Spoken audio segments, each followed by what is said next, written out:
They are sick and tired of Korea's lenient laws. It doesn't only cover people who committed sexual-related crimes, but there's also some murder there. I think as of July 7th, there were about 59 sex offenders and about 10 murders on the website there. What's up, guys? Fooch here from Fooch TV. Now, today, originally, I wanted to do an update to the Nth Room. I haven't talked about it in quite a while. Some new developments have been made. But as I was doing some research for the update, it turns out that I don't think I'm fully aware of all the facts of the case. And a lot of the other videos, almost all the videos I've seen online are about the same. Even the news is kind of wrong about some of this stuff just because it's so complicated. For example, Nth Room actually represents the original 8 rooms which was used to create some of the content. However, people were creating all of these other rooms that were distributing the content that have many different names, and some of the new news that came out recently are related to those separate rooms, but everything's getting pieced together and called this giant Nth Room case. So I really wanted to dissect it and to fully understand it better, and then once I fully understand it better, then I'll be able to report back and give you guys a proper update as well as a summary of what's happening this far. So instead, today what I want to do is actually also somewhat related to the Nth Room case as a whole, and we're going to be talking about some good vigilante justice.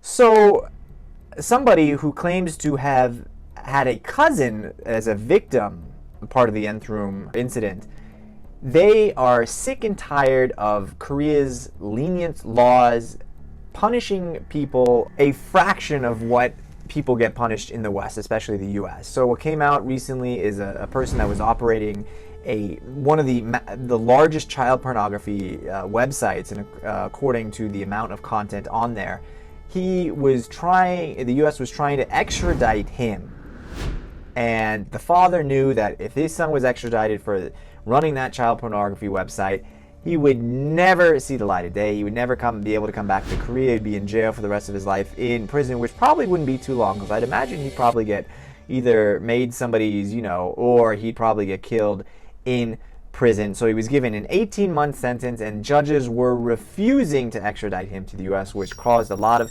public outcry. And this person the person that made this website I'm about to talk about, the Vigilante, he was sick and tired of people not properly getting punished. So he created this website called Digital Prison. And essentially what this Digital Prison website is it's posting the names, addresses, and contact information of these convicted criminals who participated in a multitude of various crimes, but usually that are related to sexual crimes. So usually when somebody's convicted of a crime, we're not talking about suspects, we're talking about convicted people.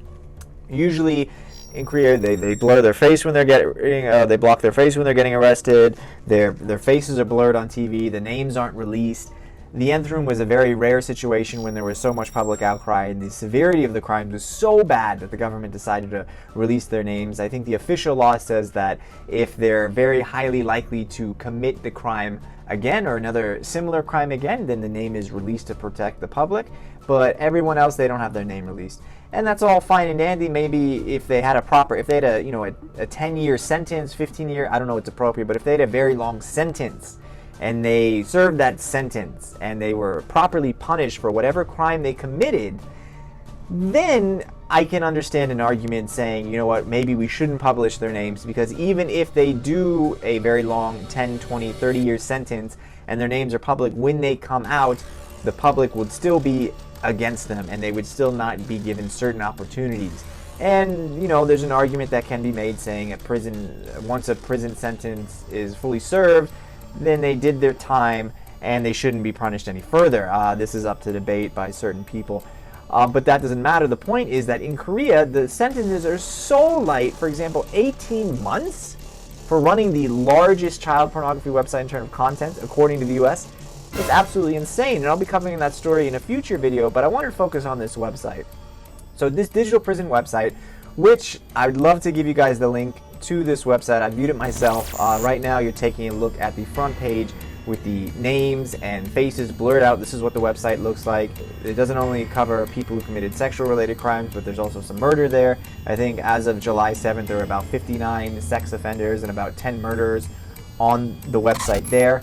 Now, the site operator, who goes by Pedro, he is also acting as Chris Hansen from To Catch a Predator, and he's going online and finding people that are interested in underage prostitution and chatting with them as the pimp and getting them to admit that they want the service, and then uploading the chat logs along with the contact information, phone numbers, and addresses of these people. Now, with some people, they're actually giving out their contact information when speaking to them. Others, I don't know where the source of this information is coming from. I don't know if he has someone working in the government that can access information based on limited information that he provides. I'm not sure how he's getting the information, but he is pissed off that these crimes keep happening without severe punishment, which would normally deter people from doing it. Not everyone, but normally deter people. And in order to kind of more strictly punish them himself in a vigilante manner, he is posting the information online. As you can see here, these are the screenshots of the conversation he's had on WhatsApp, and this information is also being posted on his digital prison website. Now, the reason why I'm blurring the faces out is because I do not want to get in trouble by the Korean government. Korea has very, very, very unreasonably strong defamation laws, even if we're talking about convicted criminals. If you post their name anywhere or their face, then you are subject, I would be possibly subjected to, lawsuits, jail time, or worst of all, deportation out of Korea. So I'm not going to be giving you guys the website URL. However, what I can do is I can give you their Instagram, which is right here. That's Wonbongbang. So how do you spell that? That's one, Bunbang. Because if I can access the Instagram using the internet without using a VPN, then I don't think, that's not illegal. That should be fine, right? And if you go to that Instagram, you can find a link to this website yourself. So if you want to check out the current sex offenders in Korea, or the ones posted on the website, or the murders, and you want to see their pictures and contact information and addresses, just go to their Instagram and you can find a URL. And on the Instagram, they're constantly also posting up new news stories and pictures and new offenders as well. In interviews done with the operator of Digital Prison, he mentioned that his cousin was a victim of the Nth Room whole case, and that he's sick and tired of the legal system in Korea not punishing these people who are committing very harsh crimes. And so he set up a server. Apparently it's somewhere located in Eastern Europe. The website URL is .ru. So it's in Eastern Europe somewhere, and apparently the server is in a bulletproof bunker, so it's not going anywhere. Accessing the website will automatically encrypt your IP, so people living in Korea commenting on the site, they are available to post and remain anonymous themselves. And if I took a look at the Instagram, there's actually two Instagram accounts. The other one is Ibongbang, or 2Bongbang. That's the number 2, Bunbang. And I think this one focuses on a little bit less of sexual harsh crimes and other stuff such as animal cruelty. The most recent one I saw was a pet hotel where they were beating some of the dogs that were staying there. Horrible stuff. You can find out all those cases on their Instagram and on the website itself. And it's interesting to see that people are starting to get very fed up with the current legal system there, even though the current party in charge, the Minjudong, the party that's supposed to be for human rights and supposed to be for the people, they're not changing the legal system despite all of these terrible crimes being committed. Child pornography website, 18 months. As one of my friends said, he's doing a master's right now. Doing a master's is 2 years. This person who ran one of the largest child pornography websites went to jail and got out before my friend could even complete his master's. So it's absolutely insane. Now, one of his Instagram posts, he's also linked to another website. I'm not sure if he's running this website or not, and I'm not going to give the name to that website as well. However, you can find it on an Instagram post. I believe it's on the original Wonbongbang Instagram. He has a picture that has a website URL to that website, and essentially what this is for child support. So in Korea, many people do not pay child support, even though they're legally liable to do so. In the US, if you don't pay child support after a certain amount of time, it's a misdemeanor. After a longer period of time, it's an actual felony. So it's very serious not paying child support in the US. However, in Korea, they've done surveys and they only found out that 30% of single parents, that's both single moms or single dads, have received child support from the other parent, which means, if I'm doing my math correctly, 70% of child support goes unpaid and the government ain't doing jack to get that sorted. So somebody's taking the law into their own hands once again, and they're posting the confirmed cases of people who are not paying child support. And apparently the website's being updated, so if a child support payment is made, then their information gets deleted off the website. And that's true both for single mothers who are supposed to be receiving money from the father, and also single fathers supposed to be receiving money from the mother. And apparently this website also covers Kopino. Now, what is a Kopino?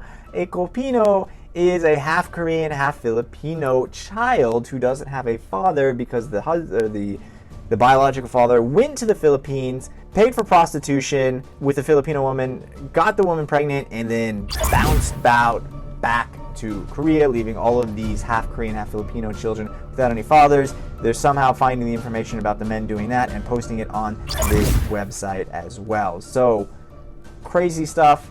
The only reason I agree with all of this stuff is because the legal system is not strong enough to strictly punish people who commit crimes or to strictly enforce certain laws such as child support. So there you have it, digital prison. We're going to see what's going to happen with this. I think it's a great website. I think this person is doing great work. Go check it out. Go to the Instagram. They have a link to the website on that Instagram. If you're viewing it in Korea, again, they're going to block the IP. I don't think it's illegal. A bunch of news agencies are reporting on it. So it's probably not illegal to visit the website. Definitely if you're not in Korea, it's not illegal. Coming up in future videos, I'm going to do an Nth Room update and full summary, explain all that. I'm going to explain this child pornography website that this guy only did 18 months. That's ludicrous. I'm going to discuss that in an upcoming video, and then maybe I'll discuss a video more going on to the Kopino children. So that's all coming up soon on Fuji TV. Thank you guys for watching. If you haven't done so already, please go ahead and like this video, subscribe, notification bell, tell your friends, leave a comment, get it tattooed on your body, anything. Thank you guys for watching, and I'll see you guys soon.